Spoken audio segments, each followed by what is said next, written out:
Snack Cultural.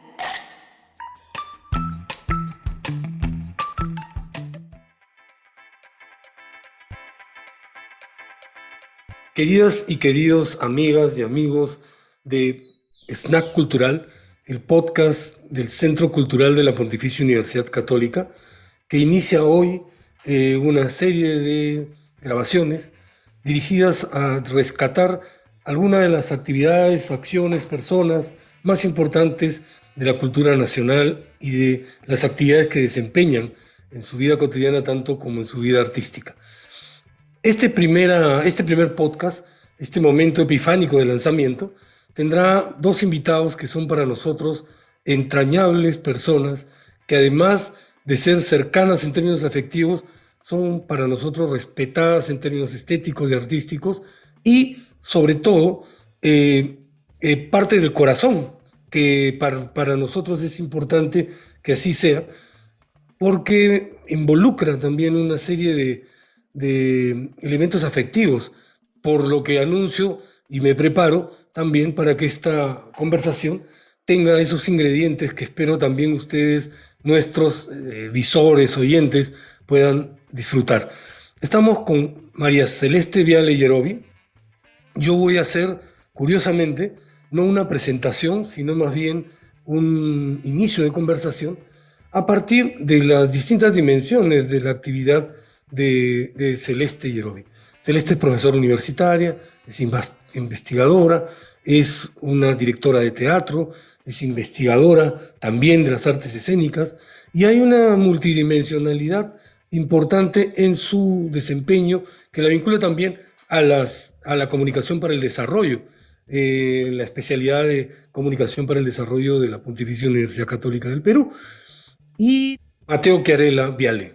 Ya habrán ustedes hecho el match con los apellidos y se darán cuenta que aquí hay una relación filial en la que yo como entrevistador me voy a meter, entre otras cosas porque seguramente voy a empezar a conversar a propósito de cómo una y el otro establecen relaciones. Mateo es un director de teatro ampliamente reconocido. Probablemente mi presentación sea redundante, pero tiene también una particularidad especial, y es que la mayoría de su obra ha estado dedicada al teatro peruano. Y eso tiene que ver también con el conjunto de acciones de artes escénicas que ha venido realizando, tomando inclusive autores como Shakespeare, sobre el cual vamos a hablar ahora, pero haciendo que la realidad nacional esté presente en sus propuestas. Y eso es sumamente importante. Mateo también es docente, también es investigador, y yo tengo la experiencia de haber tenido la oportunidad de ver la progresión de algunas de sus investigaciones vinculadas al Teatro Nacional, con lo cual aquí ocurre una cosa muy interesante, porque ambos entrevistados, ambos dialogantes en este proceso, tienen una relación entrañable con el teatro entendido en términos históricos y el teatro local planteado desde sus propias experiencias. En este momento está poniéndose en escena los fines de semana en modo analógico, ¿no? Timón, que es una obra basada en una obra de Shakespeare y que plantea una interpretación libre del argumento original de la obra shakespeariana. Así que voy a empezar pidiéndole a Celeste que nos cuente un poco cómo ha sido esta experiencia, qué significa poner a Shakespeare en un país como el Perú, en un centro cultural como el San Isidrino de la Pontificia Universidad Católica del Perú, y qué elementos desde su propia experiencia tiene al respecto. Ok, Hugo. Bueno, ha sido una experiencia muy interesante, en verdad, desde todo punto de vista, desde muchos puntos de vista, ¿no? Esta invitación del Centro Cultural de la PUC parte de una intención, de un deseo de hacer un reconocimiento a la memoria de Coco, de Jorge Chiarella, y se acercan donde Mateo para ver si es que tenía algún proyecto que pudiera hacerse viable para esta ocasión, ¿no? Entonces, Mateo propone dos obras, me parece. Una de ellas es Timón, que es una obra que él hace mucho tiempo, lo sé porque me lo decía, tenía deseos de hacer, ¿no? y tratándose además de este personaje central, que es Timón, que es una persona, eh, bueno, que empieza siendo una persona muy buena, muy dadivosa. Entonces, de alguna manera hace una asociación también con la imagen de Coco, ¿no? O sea, esta persona Ujú, ujú. generosa, eh, a todo nivel, ¿no? No solamente a nivel de relaciones personales, sino también a nivel social, ¿no? Entonces, bueno, él piensa en mí para hacer una adaptación, puesto que la obra tiene muchos personajes, más de 15 personajes. Entonces, me proponen los dos, el Centro Cultural y Mateo, encargarme de una adaptación, porque como estábamos todavía en pandemia, necesitábamos de un proyecto minimalista, ¿no? Un proyecto que pudiera ser realizado esto en código virtual, ¿no? Ujú. Pero también con pocos recursos, porque bien sabes, bien saben todos que fue muy duro para el Teatro Nacional, para la cultura en general, estas épocas de pandemia, ¿no?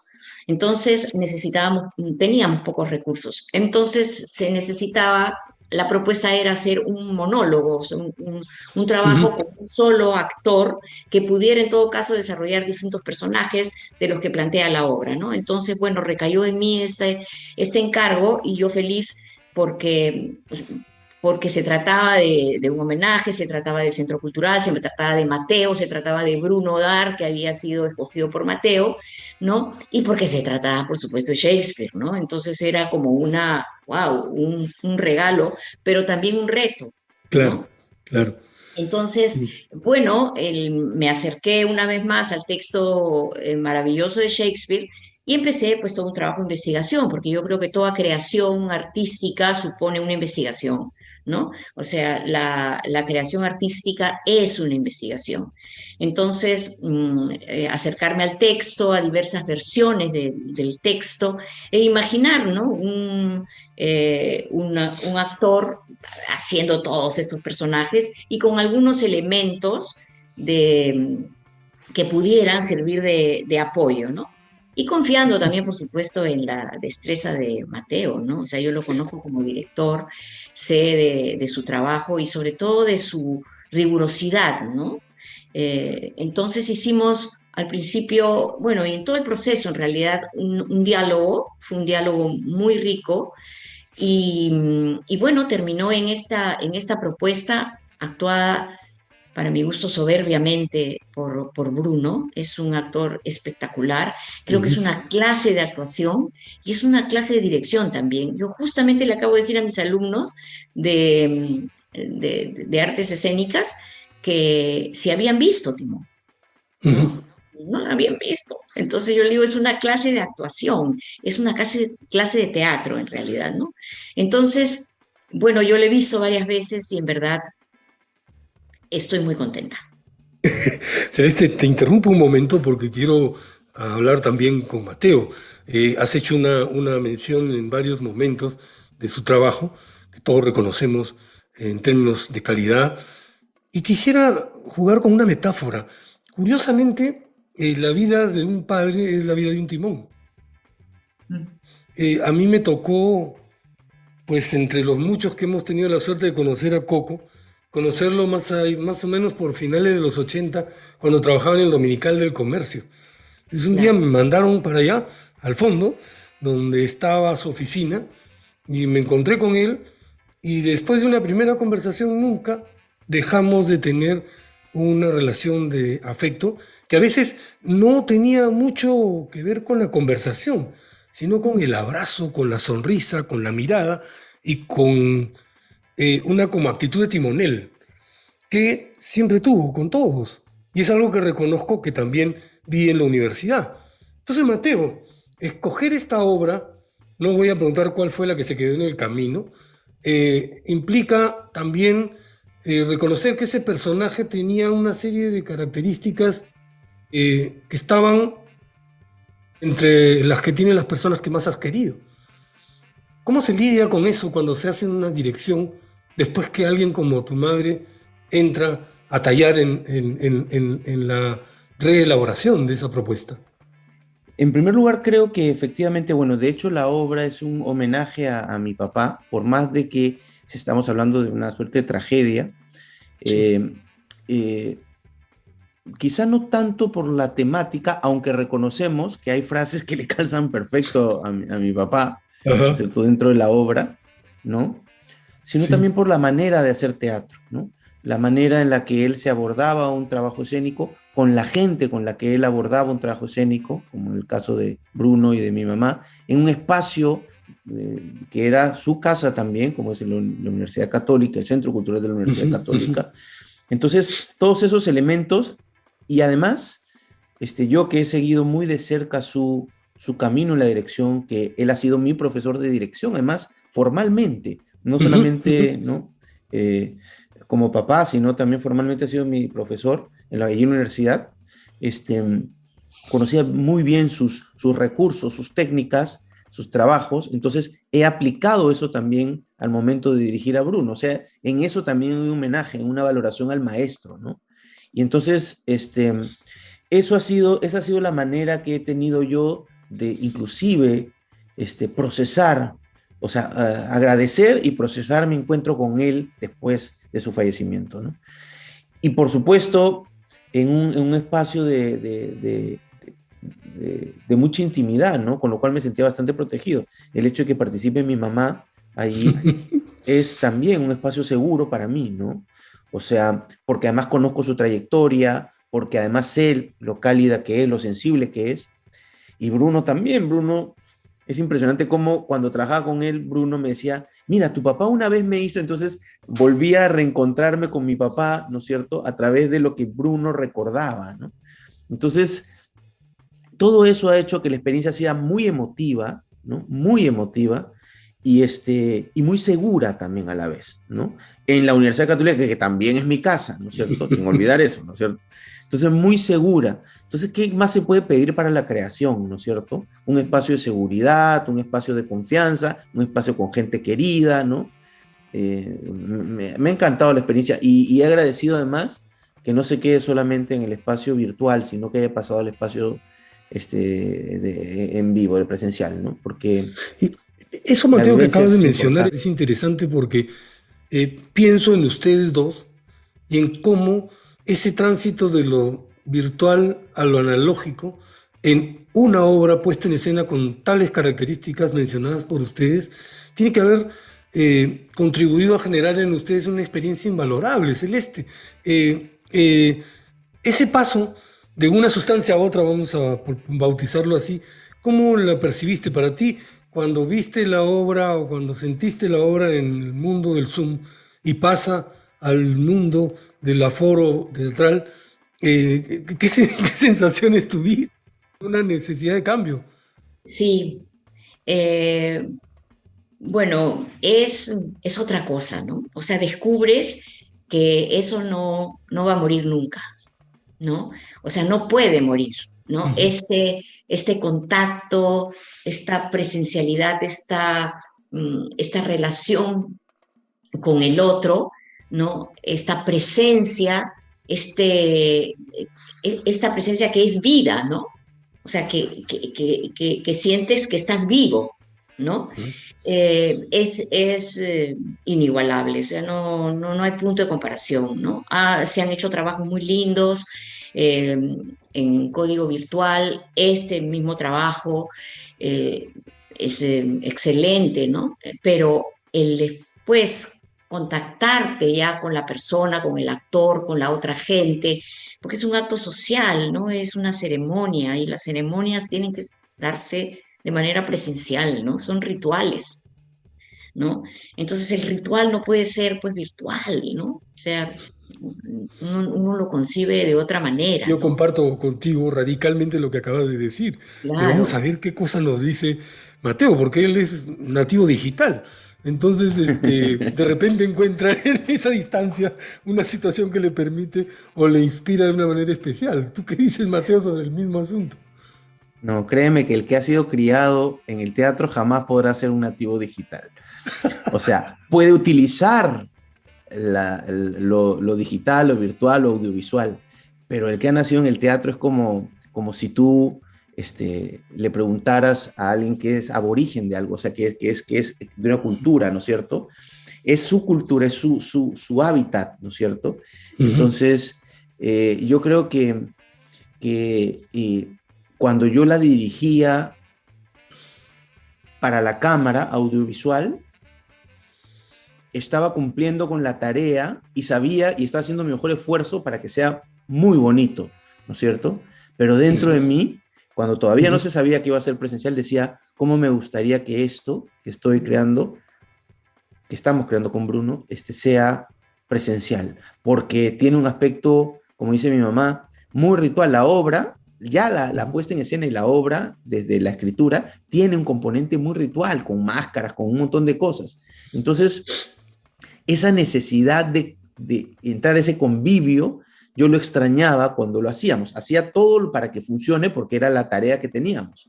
Pero yo no puedo desligarme tampoco de la teatralidad. Este, eso que tú dices de mi papá, del abrazo, ¿no? Del estar, Ujú. eso no lo Ujú. podían hacer virtualmente. O sea, No, pues, si es que tú podrías poner caritas, ¿no? Pero si es que tú, en vez de caminar por ese pasillo del dominical, le escribías y Coco, ¿podemos reunirnos por Zoom?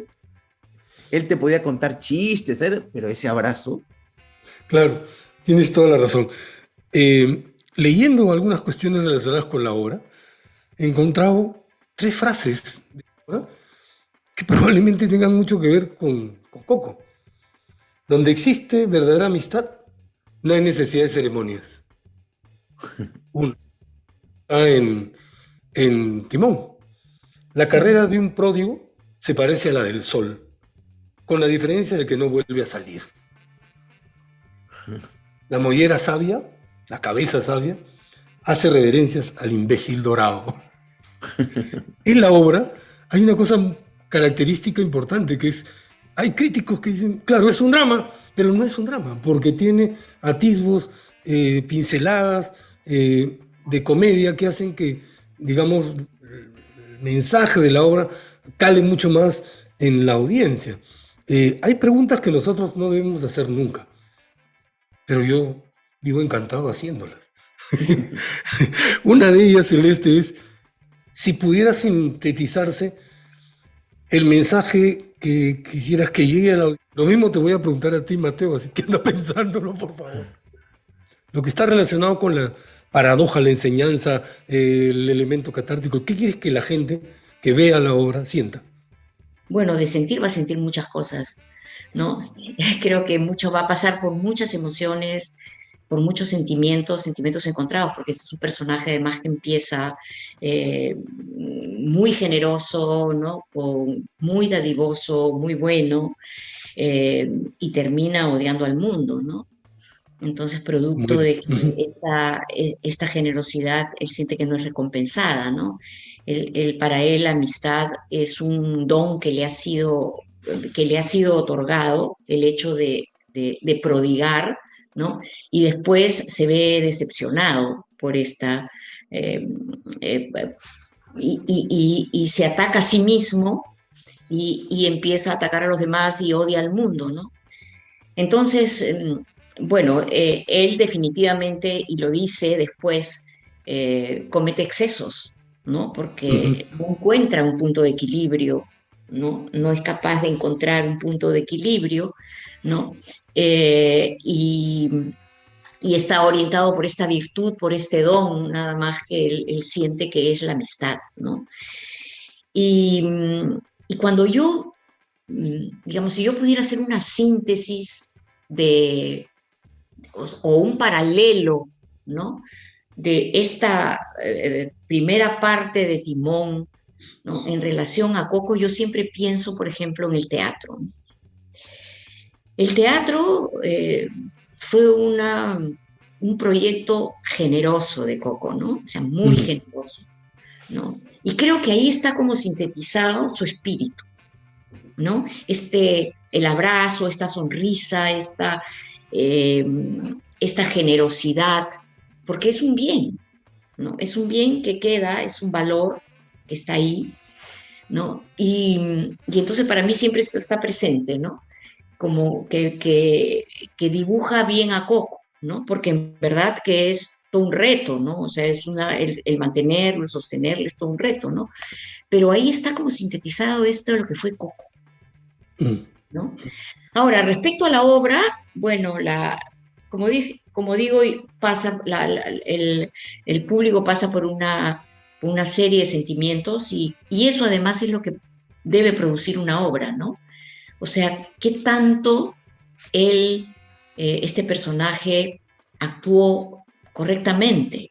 Actuó, sí, virtuosamente, creyendo él en o sea, es una utopía, ¿no? Es un Claro. personaje utópico, Ujú, ujú, ¿no? ujú. Entonces, eso es, creo que lo que puede provocar la obra, ¿no? Una serie de sentimientos encontrados y eso es lo que debe provocar además toda obra, ¿no? O sea, que después uno salga diciendo, bueno, ¿no? Ahí están los dos, justamente ahí están los dos lados, ¿no? El, del, que ofrece el personaje, ¿no? Estas contradicciones que, que es importante, para eso está hecho el teatro, Sí, es cierto. Es cierto. conflictuarnos. Ujú. Este, Mateo, si el teatro está hecho para eso, ¿cuáles son las lección ha logrado que el teatro haga con la audiencia a la hora que has puesto en escena esta obra? A ver, yo creo que la obra, en general, esta obra, que en parte es lo que a mí me gusta de la obra, nosotros como personas, como personas sociales, digamos, ¿no? O sea, que nos vinculamos a una sociedad, ¿no? Tenemos ciertas normas para vivir, para convivir, ¿no? Ciertas normas que nos hacen actuar, digamos, bajo unos estándares de convivencia, digamos, por decirlo de alguna manera, amable, ¿no? Pacífica, por lo menos la gente que tiene este impulso, ¿no? Quitando en medio a toda esa gente que violenta, etcétera, ¿no? Pero eso no significa que nosotros no sintamos, ¿no? Ira, rabia o sublimación, idealización Ujú. sobre algunas cosas, ¿no es cierto? Y entonces actuamos según la mesura, ¿no? ¿No? Para poder contener algunas cosas que sentimos, algunas cosas que socialmente no podemos hacer, ¿no es cierto? El teatro para mí, y esta obra específicamente, cumple un efecto catárquico.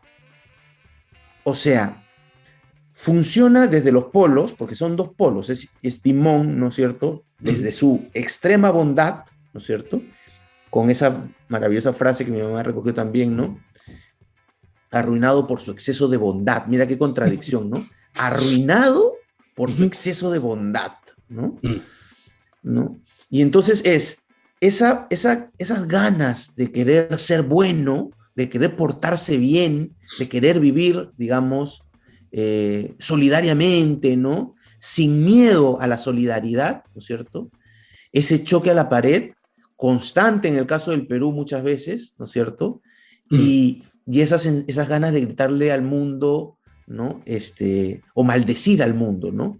Entonces, esa sensación que es muy humana y que está contenida por tu mesura, porque no hay que, ¿no?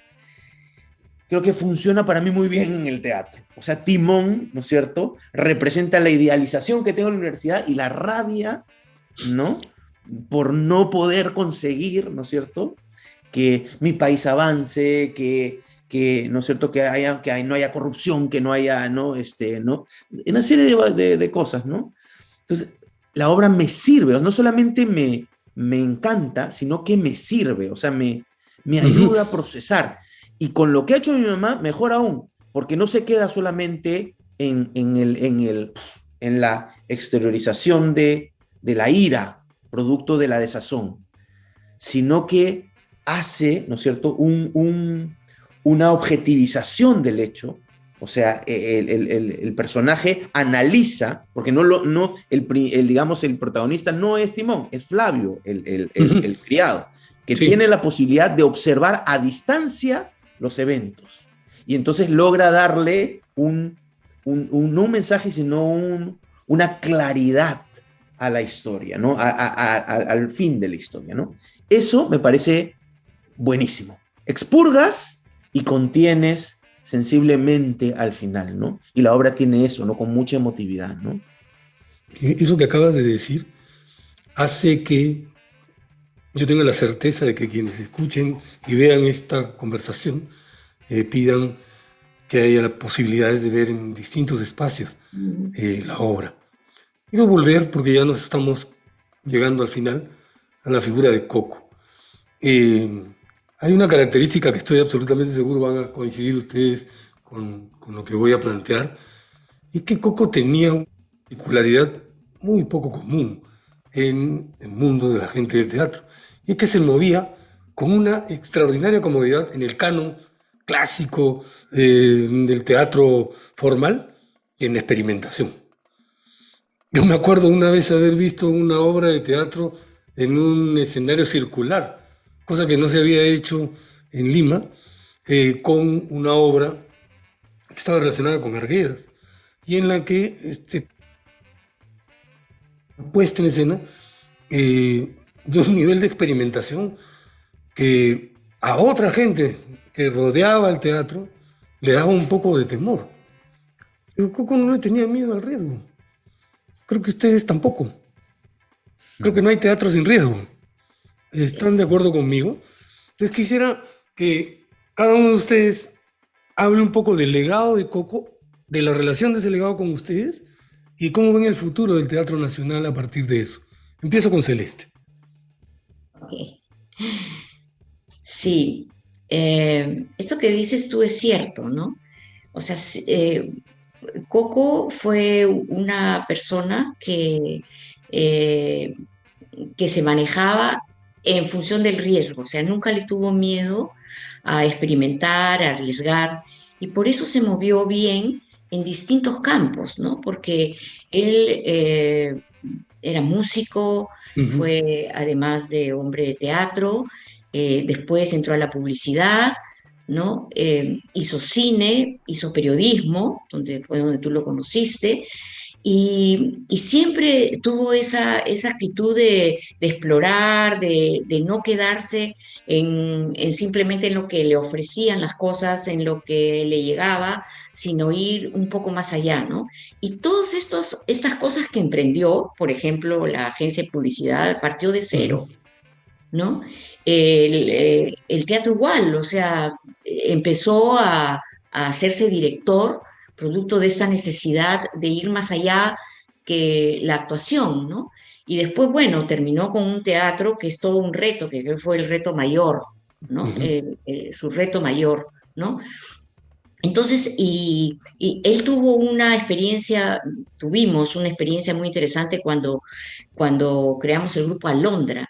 Sí, Él llegó de Francia después de haber estado en un stage con Peter Brook, ¿no? Y donde descubrió pues las posibilidades que tenía el teatro, ¿no? En realidad las posibilidades infinitas que tenían las artes escénicas.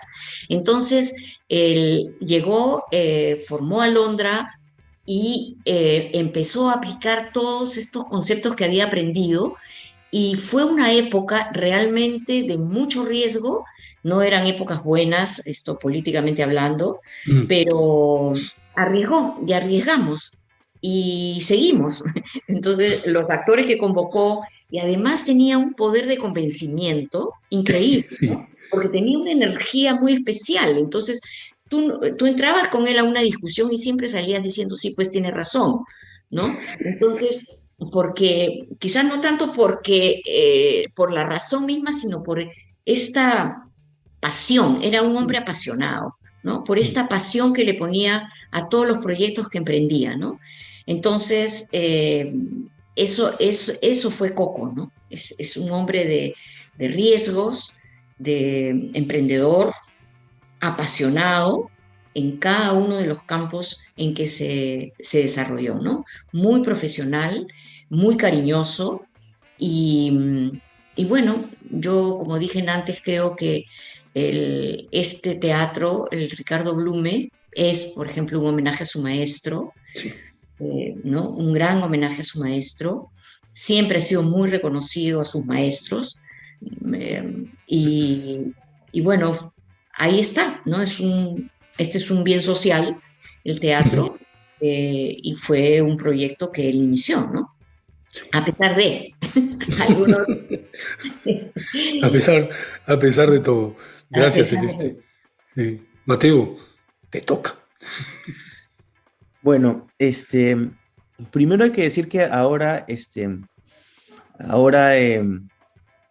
se le hace un justo homenaje por su trayectoria, pero también hay que recordar que cuando vivía y estábamos con él, hemos tenido varios encuentros, porque a veces digamos, este ímpetu podía confundirse con terquedad también, ¿no es cierto?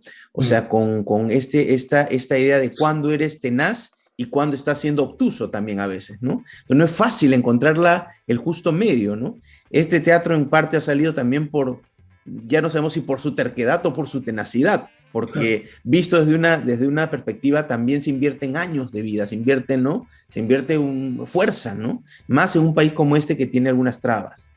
Pero, digamos, transponiendo eso, yo quiero contar muy rápidamente tres cosas específicas que creo que describen muy bien esto que tú estás mencionando sobre su riesgo, ¿no?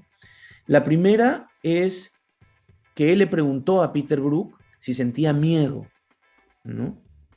Si cuando dirigía sentía miedo, si cuando exploraba sentía miedo. Y Peter Brook le dijo que no, que lo que él sentía era ansiedad, ¿no? Ansiedad. Y eso él lo traducía como ganas de que las cosas se den, ¿no? Y eso como llama de vida, ¿no? O sea, no miedo, sino ganas de que ocurran las cosas. Y esa necesidad de ser praxis, de ser pragmático de alguna manera, me parece que es fundamental. La segunda cosa es cuando en un montaje, estaba dirigiendo un montaje de Shakespeare justo bastante particular, también, así como puede ser esto de un timón con un bastante particular, y el día anterior al estreno, los actores, y lo cuentan los propios actores, decían, esto no va a salir, esto no va para ningún lado, nadie lo va a entender, nosotros no lo vamos a entender. Bueno, el día del estreno, gente parada de pie, ¿no es cierto? Lleno total en la temporada, los actores no podían creer que esto estuviera teniendo tanto éxito, ¿no es cierto? Y entonces eso habla también de esa sensibilidad y conocimiento que tenía en su trabajo y cómo lo planteaba con tanta seguridad en su trabajo. O sea, tenía seguridad. O sea, él tenía una seguridad. Él te decía, yo sé qué cosa quiero hacer. Quizás a veces no lo pueda explicar, pero sí que sé qué cosa quiero hacer, ¿no es cierto? Y esa seguridad es envidiable, porque nosotros lo que dirigimos decimos a veces, uy, qué cosa, no tengo idea, ¿no? Es envidiable. Iba como un camión hacia las cosas, ¿no? Uh-huh. Y la última cosa, que es una cosa más sensible y más chiquita, es que cuando él estaba a punto de fallecer, yo estuve con él en el hospital, ya a los 2 días antes que falleciera, y me dijo, a mí me gusta la filosofía mucho porque es el camino a la verdad. Y yo quiero saber la verdad y por eso hago teatro, me dijo. Maravilloso, maravilloso lo que acabas de decir, Mateo, porque lo que nos va a permitir cerrar el programa, porque hemos llegado a su final, es la frase que acabas de soltar, que es timonesca, shakespeariana, querelosa, que tiene de todos esos elementos como fundamentales. Coco era de las personas que tenía, a diferencia de cualquier ser humano común y corriente, días de 36 horas o más. O sea, los días de él, que le permitían hacer tantas cosas, tenían más de 24 horas. Por eso es que su característica de sujeto multifacético se podía materializar en la cantidad de cosas que hizo durante su vida y que sigue haciendo en nuestros corazones. Porque ustedes por algo están sacando esto y haciendo esto, y yo por algo también he tenido el placer de conversar con ustedes sobre esta obra, sobre Timón, que va los sábados y domingos hasta el 5 de junio en el Centro Cultural y que nos permite, entre otras cosas, tener fresca la imagen de un creador como Shakespeare y viva la sensación de haber conocido a Coco a través de sus distintas obras. Me despido de ustedes dándoles un abrazo lamentablemente virtual, decirles que después de una cosa así no hay otra manera de quererlos más, sino que hay que seguir conversando para que eso siga ocurriendo. Un gran abrazo, Celeste, muchas gracias. Mateo, muchísimas gracias por esta conversación. Pronto vamos a poder verla de nuevo, que es algo que yo quiero hacer, porque hacer preguntas implica tener una distancia que a veces no es posible, ¿no? Disfrutar plenamente de lo que acaba de ocurrir. Entonces, gracias por permitirnos inaugurar con sus voces y sus rostros este podcast del Centro Cultural, este snack cultural, que esta primera vez ha tenido una dosis extraordinaria de inteligencia. Un gran abrazo. Gracias. Gracias. Gracias, Hugo. Gracias, Hugo. Gracias. Gracias también.